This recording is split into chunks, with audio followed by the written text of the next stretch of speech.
Today we're continuing in Unfinished Tales with Turin and Doriath. If you're new here, welcome to Heart of a Halfling. We talk about Lord of the Rings and do some Lord of the Ring things. So let's get started.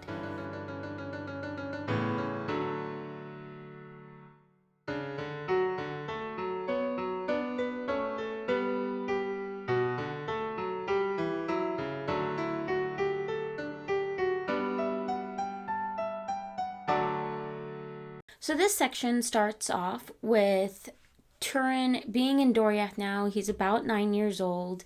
It says that when he first gets there, he befriends an elf woman named Nellis, and she stays out in the woods. She doesn't go into Menagroth. She really doesn't like the big city. She doesn't like all of the people and the buildings and everything, so she stays out in the woods. And while Turin is young, he enjoys being in the woods as well and spending time with her. But as he gets older, he desires to, do more guy things, I guess, and spends more of his time in the city. And while he eventually doesn't see Nellis as often as he used to, it does say that she kind of keeps an eye on him from a distance. So now he's getting a little older.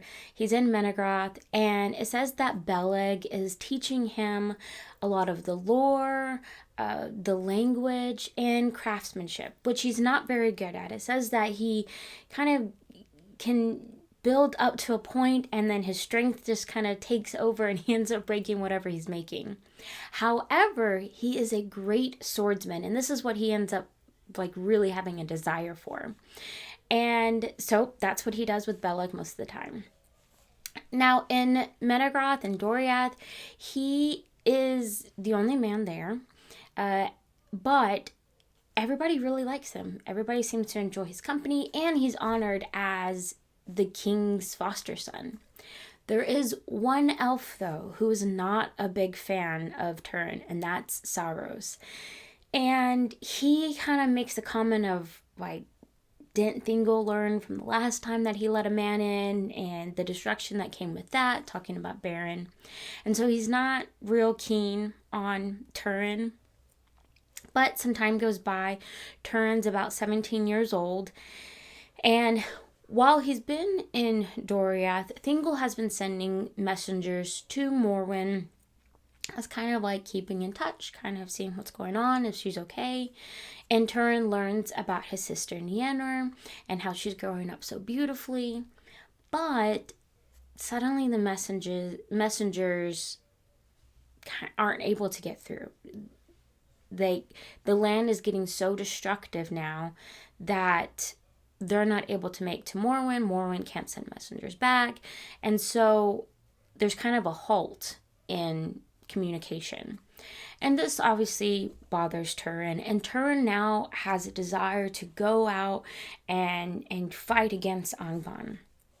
And Thingol's it says that Thingol is sitting across from Turin and realizes that the boy is now suddenly a man, he's grown up so fast. And he tells Turin, I know that you are coming into your manhood, but you are still a child, and you still don't understand, all that's going on around you. And Turin is kind of sticking to his guns. He really wants to go out and fight. And Thingol's look, we don't get involved with that war. That is between the Noldor and Angband. We stay out of it. He's but you can join the guards and protect Doriath. And Turin's okay. And this whole time he brought in his dragon helm to show how manly and strong he is and how serious he is about this. And so Thingol's okay, you can be part of the guard. And Turin's okay, I guess I'll do that. So now he's a part of the guard for 3 years. And it says he kind of lets go of his appearance. His clothes become worn and tattered. His hair is just growing, and it's just a big mess. And he's, off guarding, so I guess he doesn't really care about his appearance. But he comes back after 3 years, and it says that he comes and he goes to see if Thingol's there. Thingol's not here. Him and Melion have taken their yearly trip to get away. And so he just walks into this room that has a bunch of elves there. He walks in, he sits down. They're all just talking with him, having, a pleasant little visit. He doesn't realize that he's walked into a council meeting before it started. And they don't seem to tell him anything. They're just kind of whatever about it. But in walks Sauros, who is a council member, and Turin just so happened to have sat in his chair. And Sauros takes this as a personal offense, not even thinking that Turin just walked in and sat down. But because everybody's being so kind to Turin, Sauros was like, okay, I guess I'll just leave this alone. So he goes and sits down right across from Turin. And Turin doesn't say anything to him. They're kind of going about their business. And Sauros just throws a golden comb towards Turin and is just kind of you look like a mess. And makes a comment that if all the men look like you, I wonder if the women are just running around the woods just covered with their hair.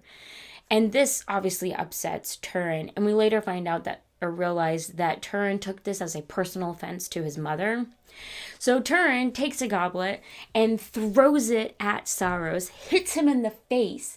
And right when it hits him in the face, Turin stands up and draws his sword. It says that Sauros has so he got hit in the face, leans forward, spits blood onto the table. It's a very detailed telling of what happens here. So he spits blood on the table and stands back up. Mablung now is pulling back Turin, withholding him so he doesn't go and kill Sauros. Sauros is upset because he's you can't draw a sword here in council. And so he's upset, kind of calling him a heathen, basically. And Mablung is able to kind of get Turin out of the room because he realized if he lets him go, he's going to kill Sauros. So he gets Turin out, gets onto him because he's you're not supposed to draw swords in council like this. This is a huge offense. No, don't even mind the fact that Sauros said something rude. This isn't the way to react to that. So Turin's fine, whatever. He leaves. It says the next day that Turin is walking in the woods, kind of getting away from everything, but Sauros is looking for him and is trying to sneak attack Turin. However, Turin, being a guard of Doriath, is pretty familiar with the woods, is trained in how to be aware of his surroundings. So he is very quickly aware that Sauros is about to attack him. And so instead he turns around and draws his sword. Now they begin to fight one another. And Sauros, who thought he was going to kill or, hurt Turin, is now losing. Turin has the upper hand. And right when Turin could take the death blow, he decides not to. He has mercy on Sauros and instead has Sauros stripped down and then says, I'm going to make you run like a deer, and chases him in the woods. And he's running behind Sauros, kind of stabbing his butt with his sword to make sure he's running. So Sauros is running through the woods completely shamefully, just naked, right? And so he's crying out for help. Well, Sauros' cries garners the attention of those around, and so now people are noticing what is happening. Well, Mablung yells out at Turin this is orcs' work. Turin yells out this is orcs' work in the woods for orc words in the hall. Just kind of saying this is a tit for tat kind of thing. Nobody is aware at this point that Sauros had initially tried to attack Turin. They're just seeing Turin chasing after this naked elf, which is completely shameful and something that no one should do to an elf. He's an elf. You can't do that as a man. And so Turin is chasing Sauros, and he leads him to this ridge, this cliff opening. It doesn't sound like it's very high, but there's a river running across, and there's another ridge on the other side. And so Turin had the intention of thinking Sauros would stop there. Sauros, though, I'm guessing is just so panicked and isn't thinking straight, thinks he can make this jump from where he's at to the other side. And in the text it says that this would have been challenging even for a real deer. So, like, the fact that Sauros thinks he can do this is faulty. And of course he doesn't. He slips and ends up falling into the river, hitting his head and dying. And Turin's reaction to this. So the text does say that, like, this was Sauros' doing. This was his fault. And Turin's reaction to this death, though, is upset that Sauros had made the jump, because now Turin has to feel guilty about his death. And he's just so upset that Sauros would go and hurt himself that way. So Turin's just like, great, I was just going to make him walk back, but I guess now I have to deal with his death. Moblung comes up to him now and is like, what were you thinking? Like, why were you chasing him out this way? Now, he doesn't blame Turin for the death of Sauros, but he does blame him and reprimand him for chasing Sauros through the woods like this. And Turin's just like, well, I mean, I didn't want him to die, but I'm not going to feel bad about it either. He wasn't exactly kind to me, you know? And so now Turin's like, well, great, this guy's dead because of me. I'm going to have to leave. I can't stay here.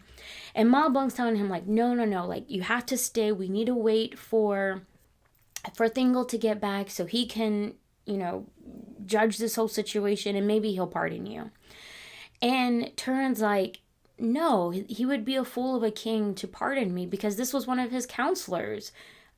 No, like, he's going to punish me. I'm just going to leave. And so Turin just gets up and leaves. So Thingol now returns from his little anniversary trip or whatever with Melion, and he's now informed of what has happened to Sauros and Turin.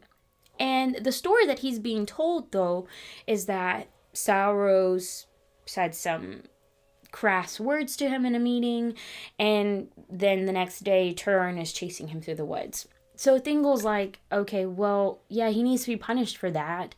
Like, that's kind of an overreaction to his words. He needs to be punished for this. And so somebody needs to go get him so I can punish him. But then Moblung comes in. He's like, wait. I have another witness for you.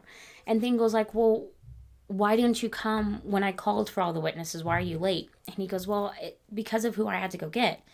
So here he brings in Nellis. And Nellis, she's like overwhelmed by just the extravagance of Menagroth. And so she's really nervous. And so Thingol's like, okay, well, tell me what happened. And Nellis goes, I was in the woods. And then just stops. She just freezes. And Thingol goes, okay, so what does that have to do with this? And I guess he says this in like a friendly enough manner that it calms her nerves.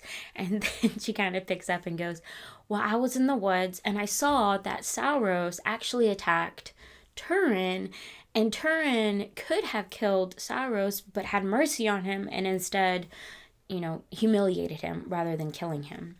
And Thingol goes, okay, well, now that I have more information, then yeah, Turin shouldn't really be punished for what Sauros did. Sauros was obviously a foolish person. So Thingol, or Turin, whenever he returns, is pardoned of his crimes. And so Beleg's like, please, let me go and bring Turin back then. And Thingol's like, okay. So this section ends with Beleg going off to find Turin. So there we go. This was an interesting section in the fact that Tolkien was very descriptive in the interactions between Sauros and Turin. Like, it felt like watching a Western movie where, I don't know, that may not make sense, but like Turin throws the goblet and then you just hear like the with like birds flying by. Like, it just gets so intense between Sauros and Turin in that scene. So I really enjoyed this section. This was pretty exciting. You definitely get more of the story than what you do in the Silmarillion. This seems to like make more sense of the reaction as far as like chasing him, because in the Silmarillion it almost reads as if like Turin goes and fights Saros and then chases him, whereas in this it's Saros is attacking Turin, and then this is Turin's reaction to that. So it's very interesting because it's almost like the Silmarillion is written in the perspective of like every other elf in Doriath versus the Unfinished Tales, which is a more complete story of what actually occurred, which I find very interesting. So yes, this was a good tale. There is one point where it talks about how Turin is a guard for those 3 years, and that it was his doom that was saving him. So essentially that like his fate and what was to come was keeping him from dying while guarding Doriath, which I found very interesting. But yeah, this was a short section, but I hope you guys enjoyed it. And of course, I hope you guys have a wonderful, blessed week, and may your homes be filled with food and cheer. Bye!